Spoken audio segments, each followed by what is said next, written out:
ओम प्रकाश राजभर ने बताई मंत्री बनने की डेट, क्या फिर होगी फजीहत। बीते दिनों योगी आदित्यनाथ के साथ कार्यक्रम में पहुंचे राजभर को नहीं मिली थी कुर्सी। क्या एनडीए में शामिल होने के बाद पूरा होगा ओम प्रकाश राजभर के मंत्री बनने का सपना। बीते दिनों हुई फजीहत के बाद राजभर के इस दावे पर संशय बरकरार।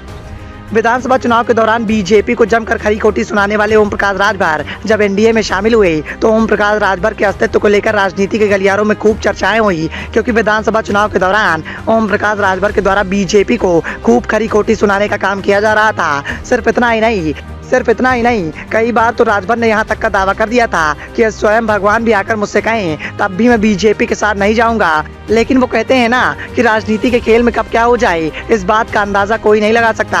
बीते दिनों ऐसा ही देखने को मिला जब अपनी ही बात से देखते ही देखते ओम प्रकाश राजभर ने पलटी मार ली और अमित शाह से मुलाकात करने के बाद एनडीए में शामिल होने का बड़ा फैसला किया।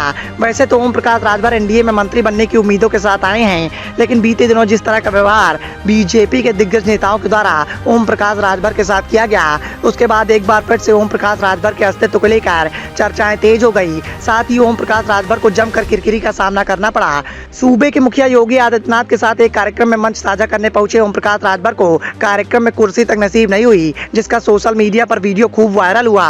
वीडियो वायरल होने के साथ साथ विपक्ष के दिग्गज नेताओं ने राजभर का खूब मजाक उड़ाया। लेकिन आश्चर्य की बात तो ये रही कि कुर्सी के लिए तरसने वाले ओम प्रकाश राजभर ने एक बार फिर से बड़ा दावा कर दिया है। ओम प्रकाश राजभर ने बड़ा दावा करते हुए अपने मंत्री बनने की तारीख का ऐलान कर दिया है। ओम प्रकाश राजभर के इस बड़े दावे के बाद सियासत के गलियारों में एक बार फिर से इस बात की सुगबुगाहट तेज हो गई है कि क्या कुर्सी के लिए तरसने वाले ओम प्रकाश राजभर को वाकई में एनडीए के द्वारा मंत्री पद दिया जाएगा। ओम प्रकाश राजभर को योगी आदित्यनाथ का धुर विरोधी माना जाता है। बीते विधानसभा चुनाव के दौरान ओम प्रकाश राजभर के द्वारा भारतीय जनता पार्टी का उत्तर प्रदेश से नेतृत्व करने वाले योगी आदित्यनाथ के खिलाफ जमकर बयानबाजी की गई थी। भारतीय जनता पार्टी पर निशाना साधने के साथ साथ ओम प्रकाश राजभर ने योगी आदित्यनाथ को सड़क पर भीख मांगने तक की ट्रेनिंग देने की बात कही थी। ऐसे में एनडीए में शामिल होने के बाद योगी आदित्यनाथ की खामोशी ने बीजेपी हाईकमान के फैसले पर योगी आदित्यनाथ की आपत्ति को साफ जाहिर कर दिया था। साथ ही योगी आदित्यनाथ के साथ कार्यक्रम में मंच साझा करने पहुंचे राजभर को जब कार्यक्रम में कुर्सी तक नसीब नहीं हुई तो इस बात को लेकर सियासत तेज हो गई कि क्या योगी आदित्यनाथ के इशारे पर ही ओम प्रकाश राजभर का अपमान किया गया है। क्योंकि बीते विधानसभा चुनाव में ओम प्रकाश राजभर ने योगी आदित्यनाथ को लेकर खूब बयानबाजी की थी। इस बात को लेकर चर्चाएं तेज हो गई कि क्या योगी आदित्यनाथ ओम प्रकाश राजभर को पसंद नहीं करते हैं, इसी के चलते उनका भरे मंच पर अपमान किया गया है। इसी बीच गोरखपुर पहुंचे ओम प्रकाश राजभर ने बड़ा ऐलान करते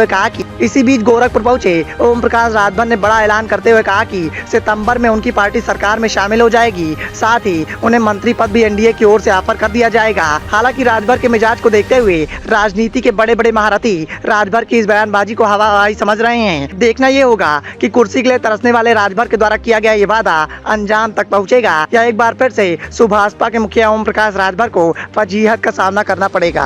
bureau report, the voice of India.